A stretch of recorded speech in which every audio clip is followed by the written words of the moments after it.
Okay, my name is Dennis Gill with the Americans of Wartime Museum. Today's date is 25 August 2018, and I'm interviewing Richard Markowitz, and we are in Manassas, Virginia at the Manassas History Weekend.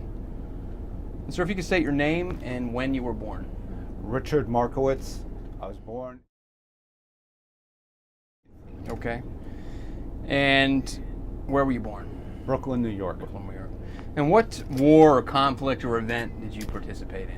I am not a veteran of the Armed Services of the United States. I did serve as a staff member to a member of the United States House of Representatives for close to 35 years. Okay. And our offices were in the House office buildings adjacent to the United States Capitol. Gotcha.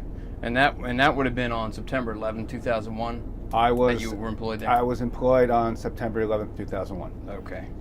All right. Do you have any military members in your family? My father was a veteran of the Second World War. Okay. He served in the Navy. Gotcha. 44 and 45. I think he was out by 46. My son-in-law, Evan, is a naval officer stationed on Whidbey Island in Washington State. Okay. Okay. And you worked on the Capitol Hill. Yes. What was your job? I mean, can you kind of give us an idea what it was that you did? Well, during the 35 years I worked on the Hill, service mostly for one member. Okay. I had a number of jobs. In 2001, I was then working as a legislative aide, helping the member fulfill his responsibilities on various issues. Okay. And you weren't a volunteer. I mean, you were employed. I was employed. Now, are you employed? I don't know how this works. Are you employed by the member specifically, or? I was, for legal purposes, an employee of an agency, the United States House of Representatives, but I served strictly at the pleasure of the member who hired me. I was a political appointee. I gotcha. Okay. So you were on Capitol Hill, September 11, 2001. Can you tell us about that day? What you remember? Yes. I remember I was carpooling with a colleague of mine, a colleague who worked in the same office. Mm-hmm. We were driving into Washington. We heard on the car radio that an airplane had struck one of the towers of the World Trade Centers. Mm-hmm. The report at the time said that it was likely a small plane. Right. We finished our commute. We crossed the bridge. We came into D.C. We went to the garage and came up to our office. And by the time I was settled in, I saw on the television that the second building had been struck, and word began to come through that it was not a small plane, that it was a larger plane. So I guess the first news report you hear is probably just an accident in your mind, right? I mean, that's the way it was played. It was not the first time that planes had struck buildings in New York or Chicago. Right. So, but by the time the second one hits, it becomes evident what we're dealing with at that point. It became evident that it was a story of much greater magnitude and that something was going on here. Right. People were confused. Right. Okay. Now, did that change the way you guys did anything? Or did you operate any differently at that point? As far as our office, no. Okay. We did not change our procedures. Right. The Capitol Police, the building commission of the Capitol, people responsible for the physical security of the members, the staff, the public, and the physical assets changed a lot. Yeah. Security became much tighter in the days and months and years afterwards. I'm no longer there, but it never stopped getting tighter. Right. But at that moment, things did change a little bit. When I guess now it's we're not an accident. This is something more than that. Security had tightened at that point. On that day, at that time, no. No, it didn't. No. Okay. No, there was no capacity for the central authorities to communicate with us immediately and en masse. They would have had to pick up a telephone and call each member or each member's office to say what was going on. In fact, we engaged in a debate as to whether we should, as information came in, whether we should leave the building or stay and sort of man our posts. Right. The office across the hall had a view of the Capitol building. By that time, we had heard that some people suspected the fourth airliner might be heading towards the Capitol, and the folks in that other office told us that they had seen a plane circling the Capitol. Right. And this increased the intensity of the debate, which was ended when the evacuation signal was given by the fire alarms. Right.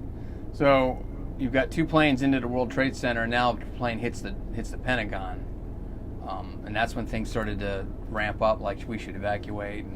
Right. And then we evacuated. Okay.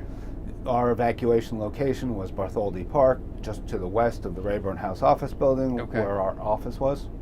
There were probably 25 to 30 other officers who were trained to go there in an emergency. Once outside, we all found that our cell phones were useless, both for phone calls and for texts. But people with BlackBerries were able to get emails. Okay. So slowly, word began to filter in through the crowd. One tower has collapsed. Minutes later, people are saying that the second tower has collapsed, and people's mood has become somber. It's getting darker and darker. Right. Presumably, these messages were coming from people who were in front of a television somewhere. Right. So we were getting the news on a fairly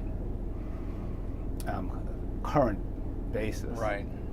And it was a little frightening, unnerving at the very least. But you're standing there, you don't know anything. Two large buildings have been destroyed. The Pentagon has been hit. The extent of the damage was not known. There were rumors circulating where we were that there was a fire at the State Department, which turned out to be untrue. Right. And people were worried. Then we heard the sonic booms of some fighter jets overhead, and I don't know if everyone felt this way. I knew I felt a lot better when that happened. I said, well, at least someone's on the job here. Right. So you could see the Pentagon. From my office, we could see the smoke. At least the smoke, yeah. We could see the smoke. But once we were outside, no. No. Okay. We were on ground level, surrounded by office buildings. Yeah.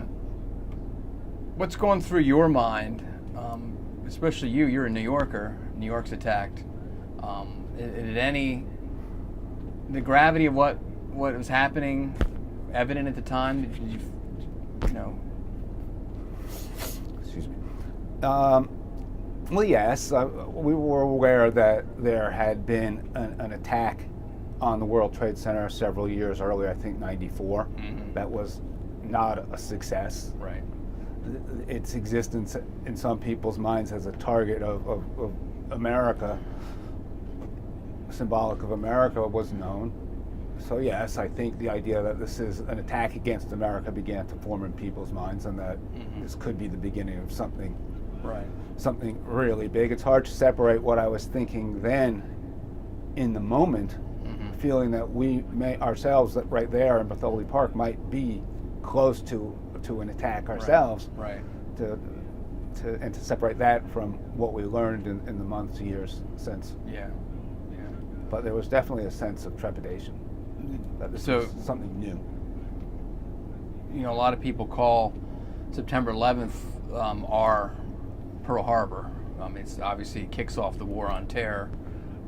We get attacked on our own homeland. Was there any, in your mind anyway, a sense of that at the time, or was it just too much going on to even think about that kind of thing? Absolutely, and I think that's what I was brushing against when I said that I was relieved when I heard the fighter jets. This is a fight, and we need to get into this. We have the capabilities, and we should. If there's something out there that we need to be fighting, we should be doing it. Yeah. Was there any? So, the Capitol obviously was suspected to have been the target for the fourth plane that went down in Pennsylvania. Yes. Did you guys know? You guys didn't know that at all at the time. Was there any thought that maybe we're a target? I mean, you hear the sonic boom, so you're thinking, okay, I feel better. There was the report, as I mentioned, of the visual sighting of a plane circling the Capitol. Okay. That gave some people the sense that it might be a target, but people also talked about the White House being a target. Right. I think if iconic structures representing the United States are to be attacked, there are a couple in Washington that come to mind, and the Capitol is one. Right. And so we all thought it was a much easier target to hit than the White House. The White House would have been, right. So, are you talk about you worked for a member. Are you engaged with any of those people, any of the congressmen or senators, or they kind of go the different direction?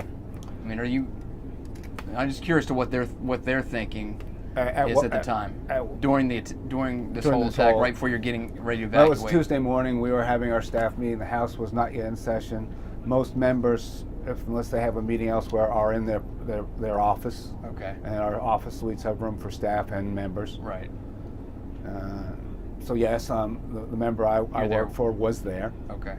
When this occurred, he had his decided opinions on how we should deal with this, right. and of course, these were our jobs, and we served at his pleasure. So right. we went along right. until the alarms went off. Gotcha. So his idea was we got to keep working, I guess. I mean, you're talking about the alarms went off. Yes. Okay, it's time to leave. But until then, we're going to keep working. Yes. Okay. How do things change post 9/11? At least from your perspective. Well, at the time I was driving into Washington, D.C., and for years the garage security was informal at best. Right, right. We had a little sticker on the front of our car, and the security, they were not uniformed security, would recognize most people, right, and let you in. Now they first started to ask to see IDs. They started doing visual searches of cars. Family members could no longer get into the building without Capitol Hill IDs. So my wife, for one, was unable to drive herself and our children into the building. Okay. And that just increased over the years. I do remember one thing was that there were flags everywhere. Member offices, everyone who really had no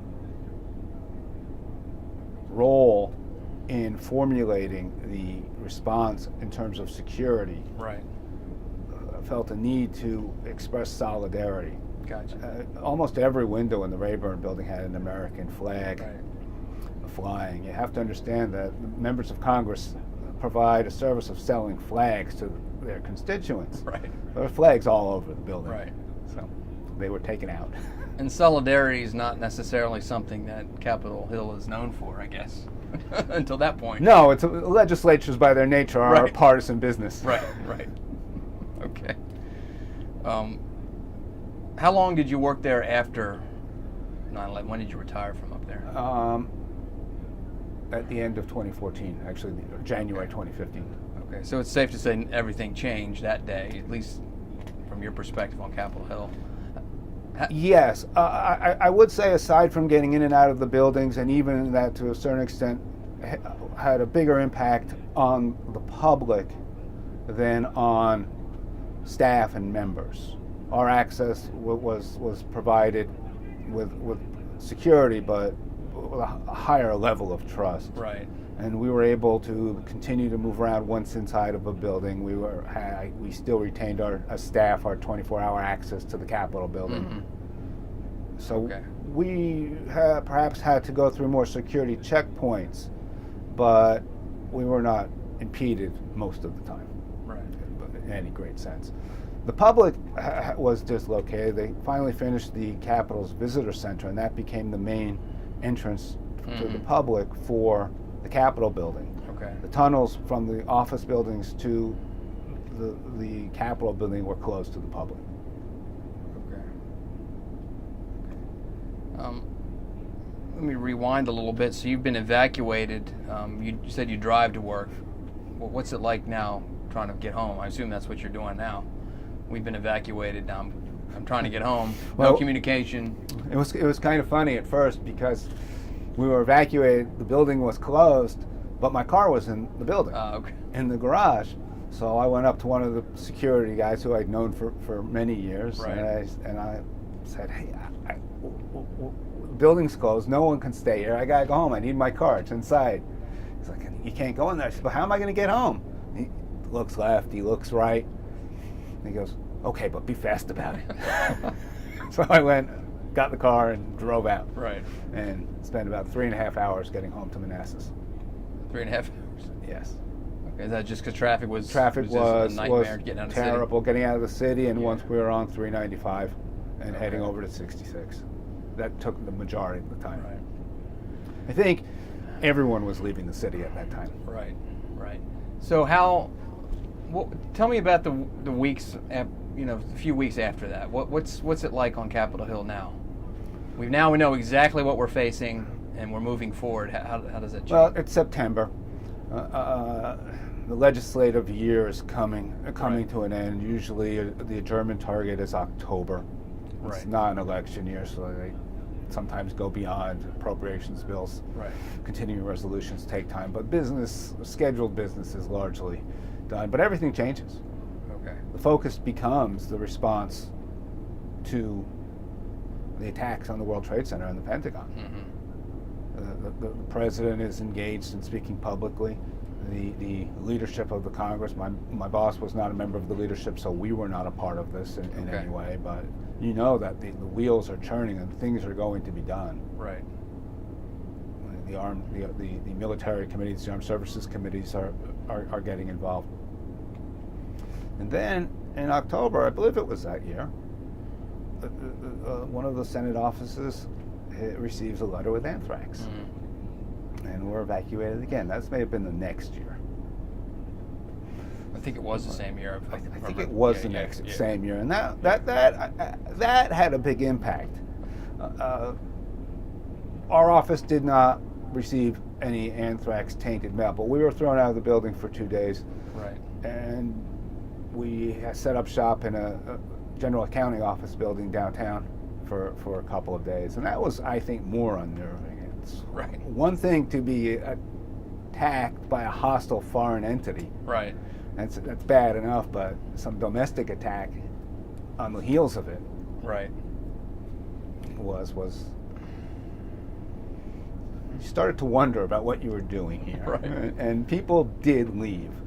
A number of Okay. people, either contractors or staff, decided this isn't where they wanted to be anymore. Okay.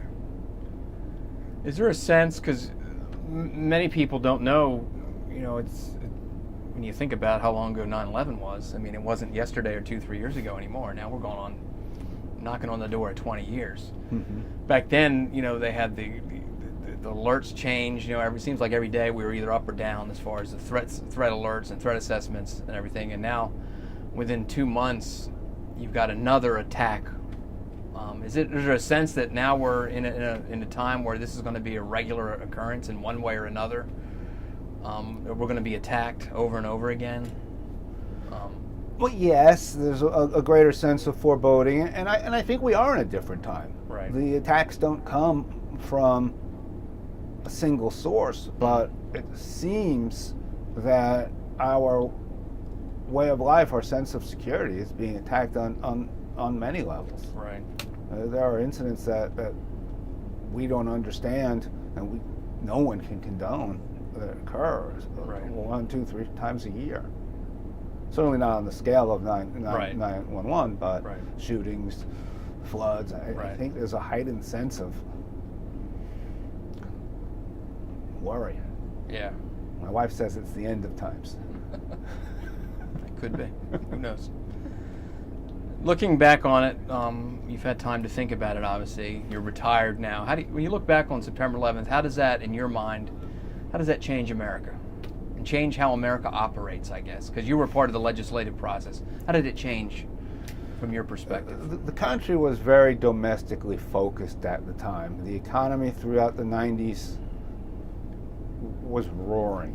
Mm-hmm. Unemployment was low. Right. It was the dawn of the age of the internet.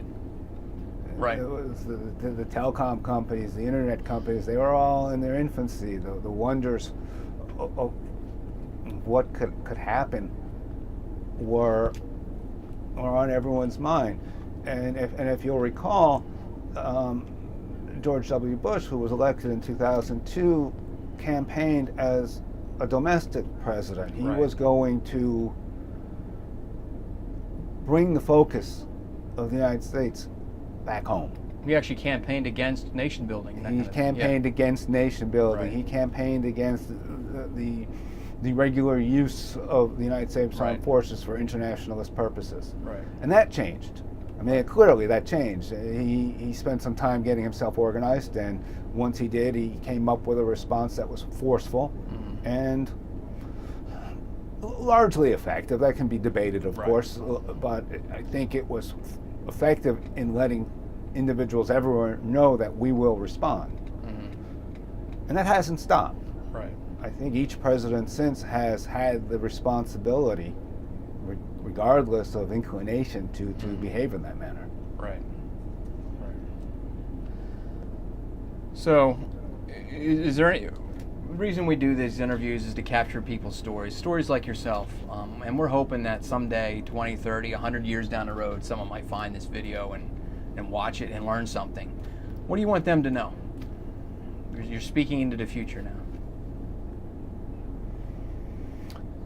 I work for a legislature, and the legislature, as I noted earlier, is a partisan business. We members and their staffs working at their direction come together to discuss, to differ, to debate issues of importance to the country from all over the country, perspectives from all over the country. Members and their staffs work to achieve compromises at times, and more often than not, the news doesn't like to cover that. Right. But that's the business. And as a business entity, members and staff were colleagues, regardless of, members on a higher level and staff, each though were partisan in their partisan affiliations, were colleagues. Republicans and Democrats had the same experience. So at that moment, there was a sense that we, as the employees of the members of Congress, had a shared experience. And it's easy to forget that our partisan representatives ever share anything and see things the same way, especially when viewing from afar and through the eyes of observers who prefer conflict to harmony. I thought the response of the individuals was to come together, to acknowledge that each of us had the same experience, that our families were concerned for our well-being, that we were concerned for each other's well-being. And I believe it's still pretty much that way on a personal basis. So I would like people to remember that despite the partisan differences that Americans have, that there are those who still look for a deeper connection, that we're Americans, and we should have a shared responsibility. Right. And that doesn't get reported very much, I guess, because it doesn't make news if there's not conflict. And it doesn't get reported, and now that I'm not there, it does seem to me that not seeing that cooperation on a day-to-day basis, it seems to me to be lessening in general society. But my perspective has certainly changed. Okay, well, on behalf of the Americans of Wartime Museum, I want to thank you for sitting down and telling your story. I think it's important to get these stories out. People that were, on the ground at the time and witnessed, from a different perspective, what was going on that day, because thousands of lives had been affected by that one day, and I think people forget about it, especially if they don't hear the story. So I thank you very much for sitting down and talking to us. Well, thank you for asking me. My I pleasure. would have never thought that you would be interested, but I appreciate it. Yep, we are.